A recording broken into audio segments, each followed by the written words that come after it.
దైవ ప్రేమ స్థానంలో గురు ప్రేమకు సంబంధించిన నీ అభిప్రాయం ఎంతో సరైనది.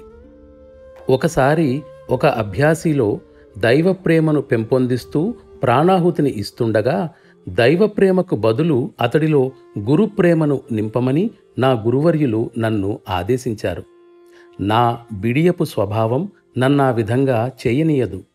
ఎందువల్లనంటే ఆ విధంగా పూజింపబడాలనే కోరిక నాలో ఉందని ఎవరైనా అనుకుంటారేమోనని నా భయం. అనేక ఇతర సంస్థలు, కపట గురువులు, డాంబికాలు పలికే గురు వేషధారులు కూడా దీనిని ఏమాత్రం సంకోచం లేకుండా బోధించడమే కాదు, నిర్బంధిస్తారు కూడా. సిద్ధాంతరీత్యా దానిలో ఎటువంటి తప్పూ లేదు. అయినప్పటికీ ఆచరణ విషయానికి వచ్చేటప్పటికీ ఈ పద్ధతికి అర్హులైన వారు బహుశా ఎవ్వరూ కనబడరు. దాని ఫలితంగా అటువంటి సందర్భాలన్నింటిలోనూ సాధారణంగా గురు శిష్యులిద్దరూ కూడా మరింత స్థూలత్వంతో నింపబడతారు.